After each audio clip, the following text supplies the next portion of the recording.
आमचे आले आमचे दोन महाराज ना, कधी मौलवींना बोलवा माझ्यावर व्यासपीठावर आणि सांगा हा जे बोलतोय ते खोटं बोलतोय, मलाही बघून दे. उगाच आमचे नीलेश चंद्र मुनी जी चिंता करतायत की नितेश राणे होएगे तो तुम घर नहीं जाओगे. मुनी आणि महाराज आमच्या राज्यामध्ये एकदम सुरक्षित आहे, चिंता करू ना. टेन्शन तर दाढीवाले आणि गोल टोपीवाल्यांचं आहे, ह्यांना नाही. हे सुरक्षित, यांच्याकडे बघू आम्ही पण कोण वाकड्या नजरेने बघतो. आम्ही बसलोय, काय होत नाही हो, काय होत नाही.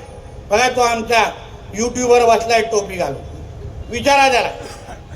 वाकड्या नजरेने बघितलेलं, डोळे काढून गोट्या खेळलोय, डोळे काढून कोणाला हात आला घ्यायला दिलं नाही. म्हणून कसलीच चिंता तुम्ही सगळे करू नका. आज जे मी इथे आलोय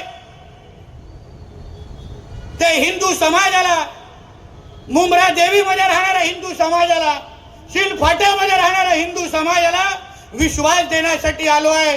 ते हे तुमचं हिंदू राष्ट्र आहे, हे तुमचं सरकार आहे. तुम्हाला इथे कोणीही वाकड्या नजरेने बघण्याची हिंमत करणार नाही. हा विश्वास तुम्हाला या निमित्ताने मी देणार आहे.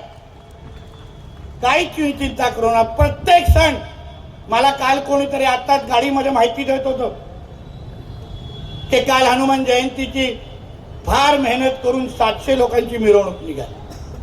काही वर्षा अगोदर तर काढायला पण देत नव्हतं. इकडच्या आमच्या हिंदू समाजाला सांगेन, सकल हिंदू समाजाला, यावर्षी 700 काढली आहे ना, पुढच्या हनुमान जयंतीसाठी मी स्वतः मी इथे येतो, जोरदार काढू. इथे बघू कोण येतं मला, आम्हालाही बघून. आणि म्हणून या निमित्ताने जे आज इथे आलोय ते हिंदू समाजाला विश्वास देण्यासाठी आलो.